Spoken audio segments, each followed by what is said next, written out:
국민의힘 서울시장님이고 오세훈입니다.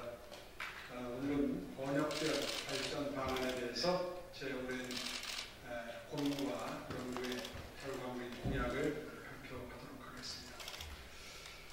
사실 어떤 누구도 이 강남구 균형 발전이라고 하는 표도 가장 중요한 서울시장의 책무이고 고민입니다. 강남개발 이후에 50년간 지속된 서울의 가장 큰 숙제입니다. 비강남권의 변화와 발전을 더디게 만드는 핵심 문제는 6가지로 구분할 수 있습니다. 노후 주거지의 방치, 교통 소외지역의 방치, 양질의 일자리 부족, 그리고 집 가까이에서 만날 수 있는 공원과 녹지의 부족, 열악한 교육 환경과 부족한 교육시설, 그리고 문화와 예술 등 삶을 풍성하게 해줄 시설들의 부족, 이렇게 6가지로 요약 정리할 수 있겠습니다. 지난 10년간 고 박원순 시장이 이끌던 서울시는 균형 발전을 이룰 수 있는 수많은 천금과 같은 기회를 방치하거나 중단하거나 그대로 흘려보냈습니다. 교통 소외 지역을 없애기 위해서 2007년부터 추진했던 경전철 사업이 있습니다. 이거를 토목 전시성 예산이라고 낙인 찍어서 예산을 줄이고 복지에 투입하겠다, 이렇게 취임과 동시에 중단을 시켜버렸습니다. 그 당시 발표했던 7개 노선, 만약에 중단 없이 그대로 추진했다면 모두 2017년 이전에 완성이 돼서 비강남권에 사시는 분들의 매일매일에 아주 편리한 발의 역할을 해주었을 것입니다. 이것이 얼마나 중요한 일인지 몰랐다면 시장 자격이 없었던 것이고, 알고도 중단을 시켰다면 이거보다 더 큰 서울 시민들에 대한 죄악은 없다고 저는 생각을 합니다. 성산대교, 강변북로의 상습 정체를 해소하려고 2010년 공사를 시작한 월드컵 대교, 아직도 공사 중입니다. 일명 티스푼 예산의 공사, 다시 말해서 짓고 이만큼 공사가 그냥 지속될 만큼만 예산을 배정했기 때문에 기네스북에 오를 정도로 긴 장장 11년째 지금 공사를 계속하고 있습니다. 예산을 계속 삭감하다 보니까 공사 기간이 길어진 만큼 공사비는 매우 많이 늘어나 있는 상태로 시의회 추산 강초 계획보다 무려 1,000억 원이 지금 더 들어간 상태입니다. 정말 예산을 이렇게 집행해도 되는지 시민 여러분들이 알면 아마 굉장히 분노하실 사안이라고 저는 생각을 합니다. 제가 바꾸겠습니다. 제가 원래대로 돌려놓겠습니다. 늦었지만 지금 시작하지 않으면 강남구 균형 발전은 또다시 선거 때마다 등장하는 그러나 실현되지 않는 식상한 보호에 머물 것입니다. 서부권, 서남권, 동부권 3개 권역의 발전 방안에 대해서 말씀을 드리고자 합니다. 내용이 많기 때문에 이 자리에서는 각 권역의 핵심만 말씀을 드리고 자세한 내용은 보도자료를 통해서 상세하게 보실 수 있도록 하겠습니다. 먼저 바로 옆에 이 서부권이 되겠습니다. 도시가 가까운 신생활경제 중심지로 만들겠습니다. 2009년 서부권 르네상스 수립 당시 녹번동에 있는 국립보건원이 청주로 이전하게 돼서 서부권 지역의 핵심 거점으로 만들고자 서울시가 전격 매입했던 부지입니다. 가뜩이나 가용지가 부족한 서울시에서 참 좋은 성공 같은 기회였는데 당초의 계획은 모두 폐지되고 난데없이 서울혁신파크라고 하는 이름만 혁신일 뿐 그 무엇 하나 혁신적이지 않은 주인 없는 시민단체의 놀이터가 되어버렸습니다. 박원순 시정을 시민은 없고 시민단체만 있는 그런 시민단체 행정이다, 이런 비판이 있는데 그 대표적이고 상징적인 공간이 바로 이곳이 되어버렸습니다. 이곳에 모든 세대가 이용할 수 있는 세대 불문 행복타운, 각종 고품격 공연과 문화예술을 향유할 수 있는 상업문화 컴플렉스, 그리고 일부 주거까지 멈추었었던 10년을 회복할 수 있도록 재추진해서 지역에 활력을 불어넣겠습니다. 모두에 말씀드린 대로 균형 발전의 핵심은 교통 소외지역 해소입니다. 선거 때마다 이 지역 민주당 의원들이 단골처럼 써놓고 당선과 동시에 다시는 검토하겠다, 검토로 이름이 바뀐 신분당선 서북구 연장, 은평 세길 모두 강력한 의지로 추진하겠습니다. 홍제동과 상암동 일대의 부족한 학교시설도 반드시 유치하겠습니다. 그 다음에 저 옆에 상암권 관한 설명이 되겠습니다. 서남권이 정말 서울수목원, 고척 스카이돔 등 또 서서울 호수공원과 같은 이러한 성과는 마무리를 해냈었습니다. 이미 발표했던 지상철 지하화도 이 지역을 대표적으로 염두에 둔 공약입니다. 경부선 구간 지하화를 통해서 동네의 오랜 단절도 회복시키겠습니다.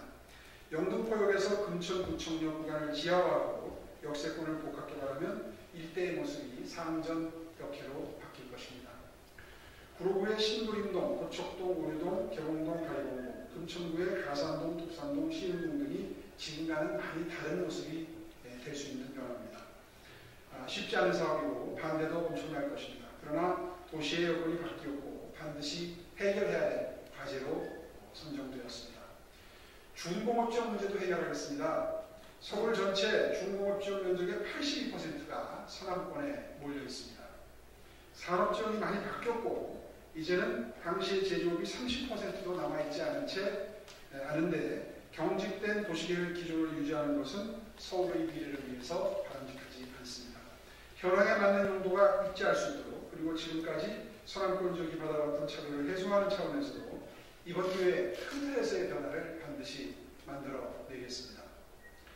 구로 지역의 가장 큰 현안은 구로 차량기지 이전입니다. 박영선 후보가 구로군 국회의원을 3번 하는 동안에 이전과 개발을 곰탕처럼 여러 번 우겨먹다가 이번 선거에서는 다른 지역의 눈치를 보다가 이전 대신에 뚜껑을 씌워서 수직정원을 만들겠다고 발표한 사례입니다. 이렇게 해결해서는 아무것도 해결되지 않습니다. 구로 차량기지 이전은 국토부의 결정대로 강력하게 시행할 것입니다.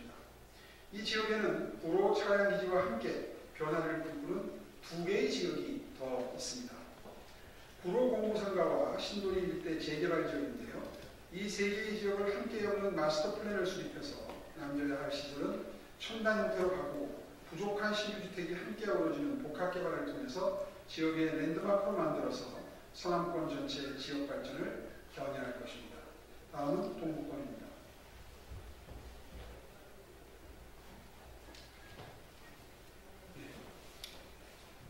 동북권 지역은 교통 문제와 상업 문화시설 부족, 일자리 부족이 지역 발전을 더디게 만드는 대표적인 원인입니다. 하지만 지역의 이미지를 바꿀 수 있는 황금 같은 기회가 많은 곳이기도 합니다. 바로 창동 차량기지 이전, 그리고 창동 역사 개발 등이 그 계획입니다. 기존에 계획 중인 바이오메디컬 산업단지는 대안이 될 수 없습니다.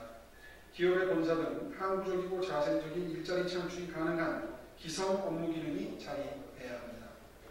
공기업으로는 서울교통공사의 이전이 적합할 것입니다. 또한 본부장과 스타필드가 결합된 상업문화 컴플렉스를 입지시켜서 지역 주민들이 목말라했던 고급스러운 생활문화 인프라를 대폭 확충하겠습니다. 상대적으로 교통 소외 지역이 많은 곳이 또 동북권입니다.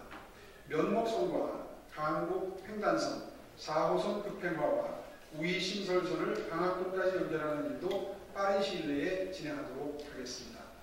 이렇게 강남역과 같은 상업과 문화기능은 강남과 여의도와 같은 풍부한 일자리의 도시로 탈바꿈시켜서 창동역과 동북권 일대를 북부 수도권의 중심지로 육성하도록 하겠습니다. 동남권입니다. 마지막으로 이번 발표에는 빠져 있습니다만 동남권의 발전도 함께 추진할 것입니다. 코엑스부터 잠실운동장 일대에 진행 중인 국제교류복합지구 계획과 6개의 철도 노선이 만나는 영동대로 지하공간 통합개발사업 등 글로벌 도시의 명분을 일신하는 핵심 사업들이 차질 없이 진행될 수 있도록 하겠습니다. 첫날부터 능숙하게, 청년부터 행복하게, 지금까지 오세훈의 권역별 지역발전 정책이었습니다. 경청해 주셔서 감사합니다. 이것으로 이 권역별 발전 방안에 대한 공약 발표는 마치겠고요. 오늘 아침에 공간위에 정중하게 문제를 제기한 사안이 있어서 간단하게 설명을 드리겠습니다. 지금 여러 차례 마스 토론이 진행이 되고 있는데요. 이 마스 토론 진행 직후에 시민평가단의 이름으로 발표되는 승부에 대한 평가 결과가 있습니다. 그런데 이걸 사전에 공관위에 문제 제기를 했었는데요. 시정이 안 되는 부분인데 사실은 거의 100% 핵심 당원들로 구성이 되어 있습니다. 사실 이게 당원 평가라고 발표하는 것이 올바릅니다. 국민 여러분들의 그 평가를 호도하면 안 되죠.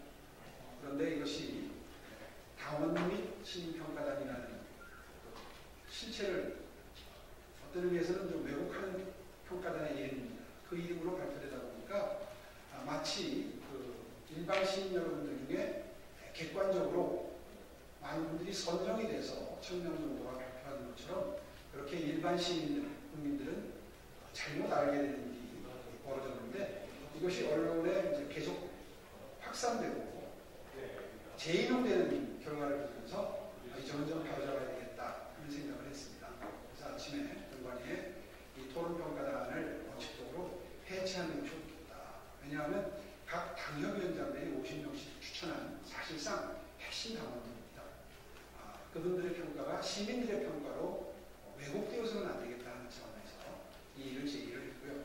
그 점을 바로잡아줄 것을 공관위에 정중하게 요청드렸다는 사실을 말씀드립니다. 오늘 발표 내용은 여기까지가 되겠습니다. 경청해 주셔서 감사합니다.